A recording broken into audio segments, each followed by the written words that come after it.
Chers amis, chers auditeurs de Radio JM, bonjour. Monique Nakache à l'antenne pour Paris Culture et Spectacle.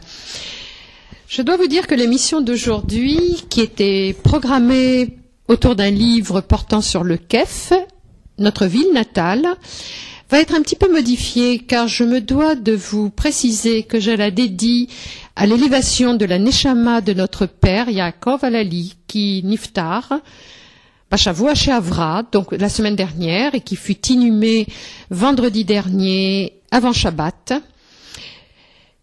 Alors, vous savez que nous sommes entrés dans le mois d'Adar, qui se doit de ne pas être un mois triste. Or, je dois insister sur le fait que notre père Yaakov Alali Zichrono Livracha aimait beaucoup, beaucoup la vie, aimait beaucoup la musique. Quand on parle du Kef, on ne peut pas ne pas faire allusion à la grande chanteuse originaire de la région kéfoise. Je veux parler de Saleha qui chantait le Malouf tunisien. Et vous allez vous apercevoir que toute l'émission va être ponctuée de morceaux de musique de Saleha, d'extraits de Saleha, de façon à ce que l'émission ne soit pas trop longue, mais pour vous donner envie de vous replonger, vous les nombreux kéfois de la région marseillaise, dans cette ambiance particulièrement chaude et particulièrement kéfoise. Je vais maintenant donner la parole à Camille Mifort pour son très beau livre « Vivre au Kef ». Camille, bonjour. Bonjour Monique. Je suis ravie de vous recevoir pour la Radio Juive de Marseille. Alors, en préambule, je vais rappeler que votre livre est basé sur des témoignages qui datent parfois de plus de 50 ans. Alors, il peut y avoir parfois quelques erreurs dans certains récits, mais accordons le privilège du travail de mémoire. Vous êtes d'accord avec moi? Tout à fait. Bien. Alors, je vais commencer par vous demander de situer, pour les auditeurs de la radio juive, de la fréquence juive de Marseille, où se trouve le Kef. Je reprendrai un petit peu, car je suis moi-même kéfoise d'origine. D'accord, bon, c'est vrai qu'en effet, le Kef n'est pas connu, c'est complètement en dehors des circuits touristiques. Donc si vous imaginez la carte de Tunisie, vous voyez Tunis, vous partez à gauche, c'est à peu près au même niveau, jusqu'à la frontière algérienne, et le Kef est situé à peu près à une quarantaine de kilomètres de la frontière algérienne. Donc vraiment dans les terres, c'est à l'écart des circuits touristiques, puisque des rares touristes vont généralement jusqu'à Douga et retournent à Tunis. Alors que malheureusement, pour moi, c'est la plus belle ville de Tunisie. Maintenant, il y a énormément d'infrastructures, il y a 5 ou 6 hôtels qui se sont construits dans la ville et tout autour. Et il y a énormément de choses à voir et c'est vraiment une ville qui gagne à être connue. Ah, ça c'est très gentil. Vous me faites d'autant plus plaisir que pour moi, en tant que kéfoise, je dois dire que le Kef est surtout connu pour sa grande gastronomie. Et cette gastronomie qui est tout à fait à l'honneur est aussi vivace et importante dans la communauté musulmane que dans la communauté juive. Alors, je vais vous rappeler un souvenir d'enfant, puisque pour aller du Kef à Tunis, nous partions très très tôt le matin en voiture, quand l'Ahleib passait, c'est-à-dire le porteur de lait, qui venait avec son cheval ou son âne et sa carriole, et nous traversions Medjez El Bab, et on arrivait à Tunis que vers, 16h, 17h. Donc vous voyez, pour faire 170 km, les routes étaient quand même assez difficiles. Mais ces moments de traversée de la Tunisie, donc d'est en ouest, étaient des grands moments de bonheur.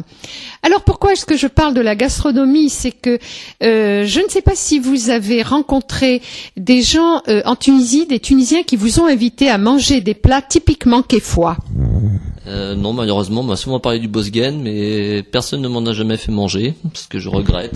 Alors, moi, je vais rappeler, il y a quelques personnes qui, en m'écoutant, vont être ravies. C'est que, en effet, il y a le borzlen, mais pour la communauté juive, il y a ce que l'on appelle tfinaleft. Et ça, c'est vraiment la spécialité des juifs du Kef. Nous allons commencer avec un petit peu de musique et je vais vous faire écouter la chanteuse du Kef, Saleha, paix à son âme, qui nous a enchantés, petits et moins jeunes, avec ses différentes chansons. Je ne vous donne pas tout de suite le titre de la chanson, je vous laisse apprécier.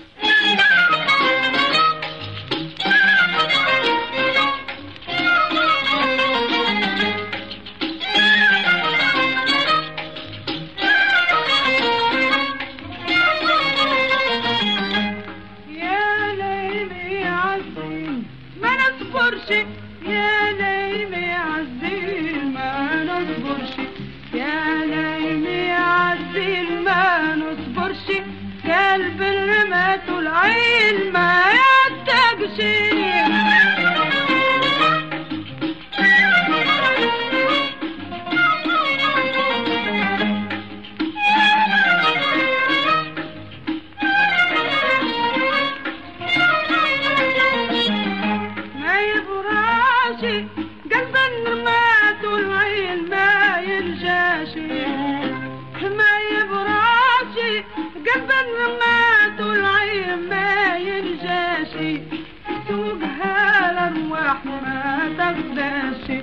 فتوقها الأرواح ما تقداشي قدامها الملوك قدامها الملوك قدامها الملوك ما تكبرش يا نايم يا عزيز ما نكبر يا نايم يا عزيز يا نايم يا عزيز يا الجنب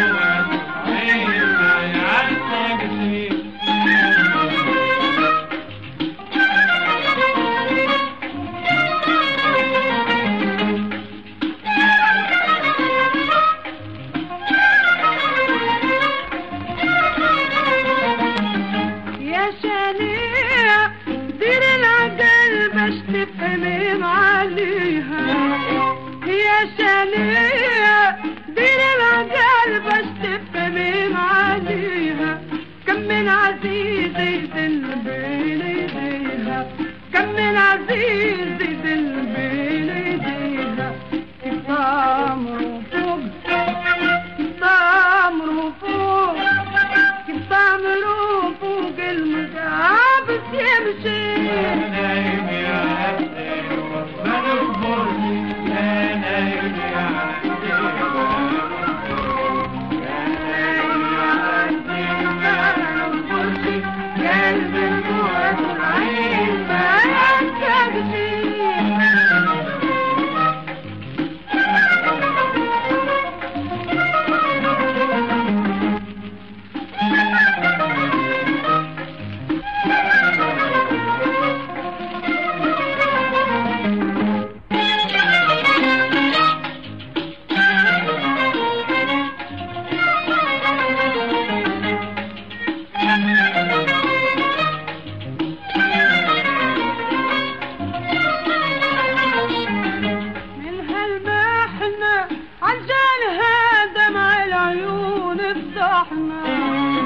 من هالمحنة عجلها دمع العيون الضحمة منضاش فرها في الكمين جراحنا منضاش فرها في الكمين جراحنا من جالسي في اللحظة من جالسي في اللحظة من جالسي في اللحظة ما يقتل شيء يا نايم يا عزيز ما يقتل شيء يا نايم يا عزيز يا نايم يا عزيز ما يقتل شيء البنت والعين ما يعتق شيء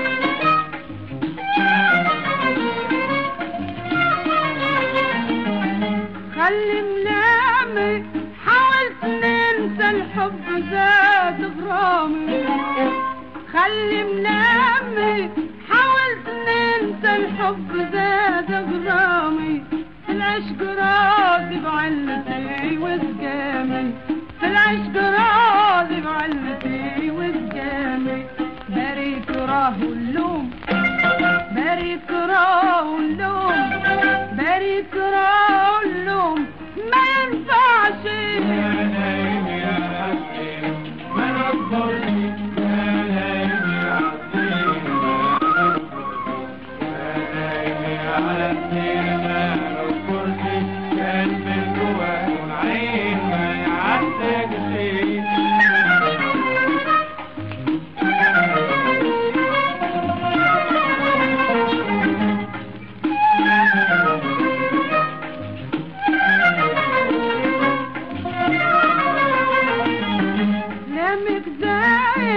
ما تعرض المكتوب ربي رايد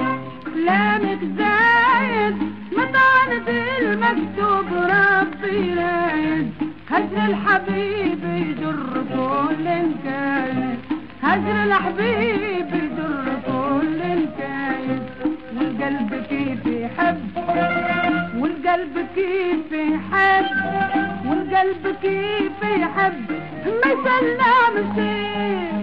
Alors Camille Mifort, maintenant je vais vous demander de rentrer dans le vif du sujet et vous demander qu'est-ce qui vous a amené à vivre au KEF? Un peu un hasard, puisque donc en 1986, lorsque j'ai fini mes études, donc j'ai demandé à faire le service militaire au titre de la coopération. Et donc j'ai été envoyé en Tunisie, au KEF, que je ne connaissais pas du tout. Moi je n'étais jamais sorti de France. Et donc je me suis retrouvé enseignant de physique-chimie au lycée mixte du KEF pendant 2 ans, de 86 à 88. Donc j'étais dans un lycée, j'avais des classes de seconde et première. Et donc ça a vraiment été 2 années merveilleuses parce que vraiment le KEF on est très bien accueillis. On était une petite communauté de coopérants, on était une dizaine, donc des seuls Français pratiquement dans la ville. Moi dans mon lycée j'étais le seul Français, les autres coopérants étaient dans le lycée technique.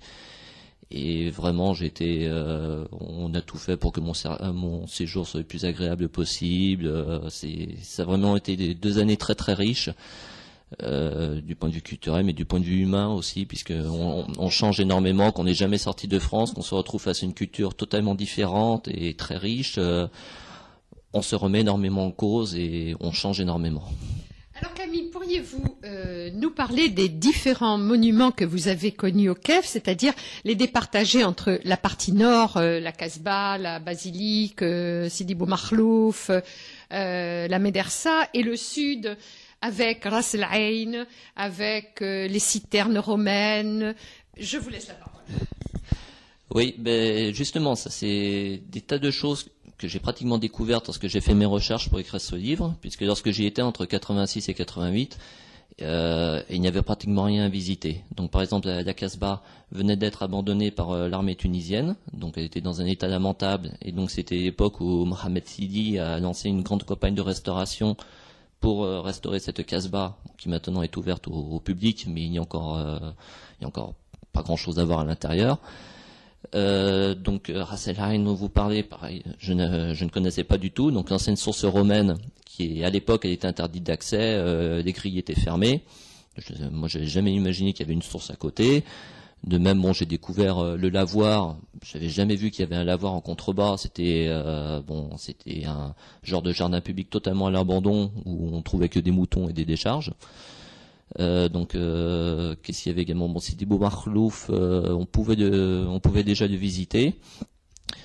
Qu'est-ce qu'il y a d'autre à voir? Donc par contre, on m'avait emmené à l'écart de la ville parce que à la limite, ce qui est presque le plus intéressant à visiter dans la ville, c'est les rues. C'est se promener dans la Médina. C'est une ville qui est bâtie sur une colline. Donc, ce sont que des petites rues escarpées où on peut, pendant une semaine, vous pouvez partir à l'aventure. Vous trouvez des petits trésors, des restes de gravures romaines. Une fois, comme ça, j'avais trouvé une carte postale qui représentait un aqueduc romain. J'avais jamais vu un aqueduc romain dans le KEF. Et en fouillant, un jour, je suis tombé dessus par hasard. Il était toujours là, mais alors vraiment, il fallait zigzaguer au milieu des rues pour tomber dessus.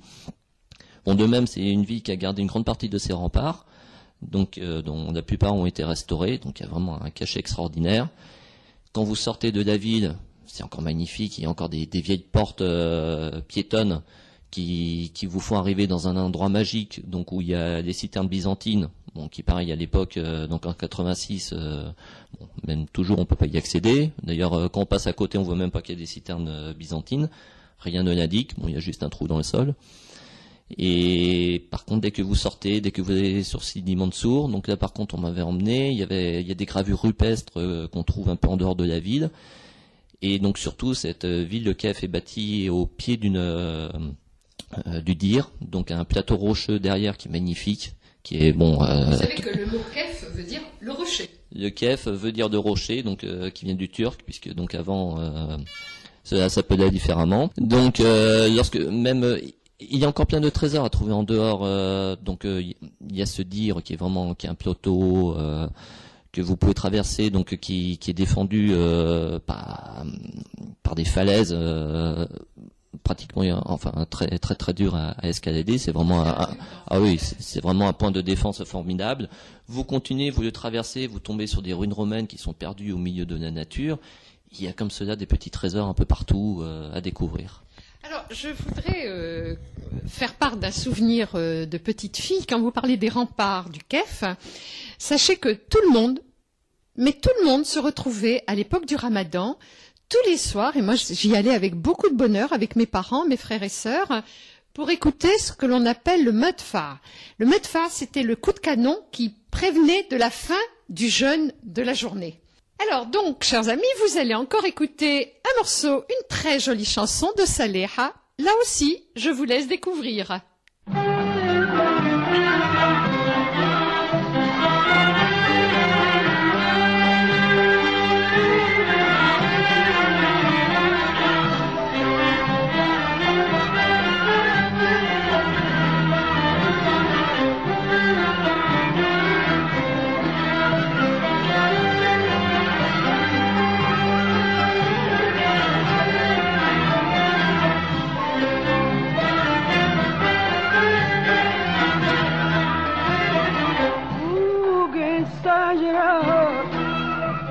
أحسن غنات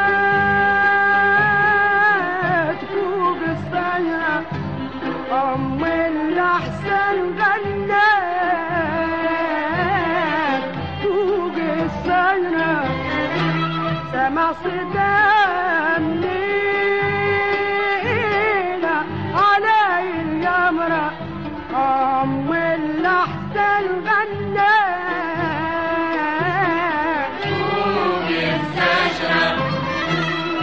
الأحسن غنات فوق الشجرة أم الأحسن غنات فوق الشجرة Alors Camille Mifort, pourriez-vous nous parler un petit peu plus de Sica Veneria?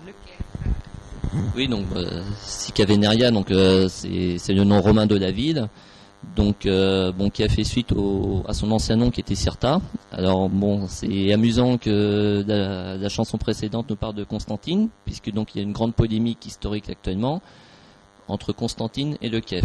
Donc à l'époque numide, la capitale de la Numidie c'était Cirta, et il y avait deux villes qui s'appelaient Cirta, Constantine et le Kef. Et donc dans les années 20, il y a un historien, Xel, qui a repris tous les textes antiques pour essayer de positionner toutes les villes qui étaient nommées, et donc il en a conclu que Cirta était Constantine, donc Constantine était la capitale de la Numidie. Et quand on prend cette hypothèse, il y a certains faits historiques qui ne collent pas du tout.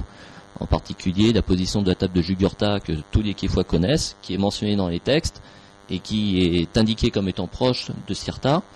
Et la table de Jugurtha est quand même très très loin de Constantine. Et donc actuellement, il y a énormément de recherches qui se font à partir des textes. Donc par exemple, Mohamed Sidi, qui est historien au Kef, un vrai Kéfois, un pur de dur, très connu dans la région et dans la ville, un amoureux de sa ville. Donc a passé une thèse qu'il a passé brillamment il y a 2 ans à Paris. Donc pour prouver que Cirta, la capitale de la Numidie, était au Kef et pas à Constantine, ce qui entraînerait donc une réécriture totale de toute l'histoire de l'époque. Ça, c'est tout à fait passionnant à savoir, et je pense que les remontées de questions vont arriver très vite. Encore Saleha en chanson, chers amis.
Alors maintenant, Camille Miffort, une question, et ça sera la dernière.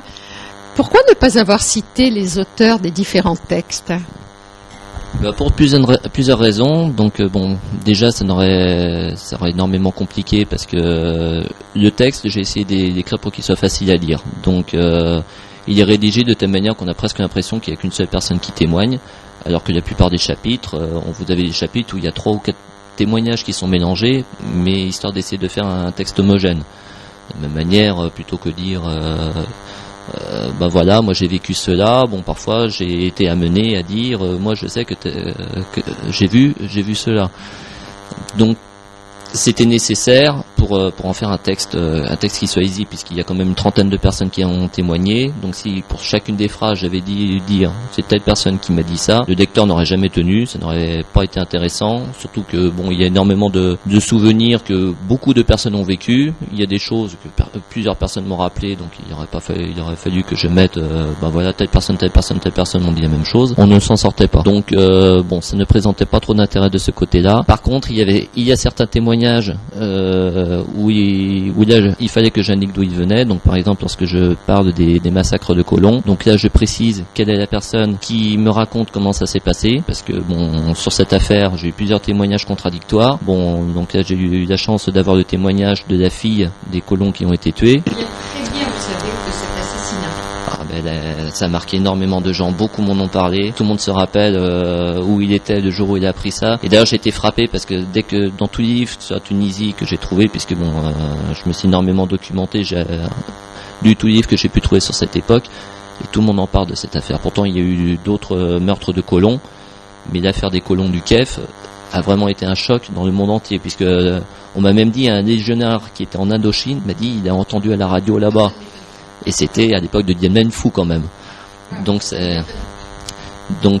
bon, il y a un autre témoignage où là par contre j'ai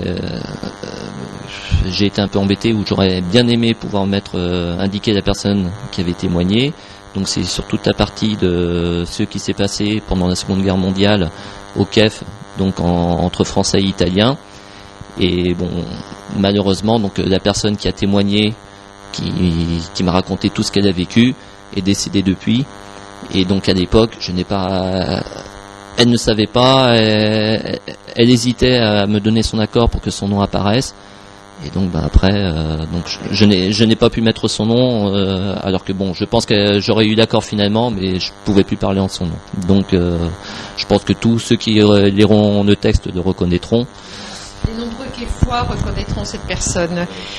Camille Miffort, je vous remercie beaucoup. Merci. Chers amis de la Radio Juive de Marseille, pour ma part, je vous dis Shabbat Shalom, Shalom Velishtamea, Monique Nakache pour Paris, Culture et Spectacle, tout en vous rappelant que vous pouvez vous procurer le livre sur le site de eBay ou sur le site de www.elkef.info. Shalom Velishtamea.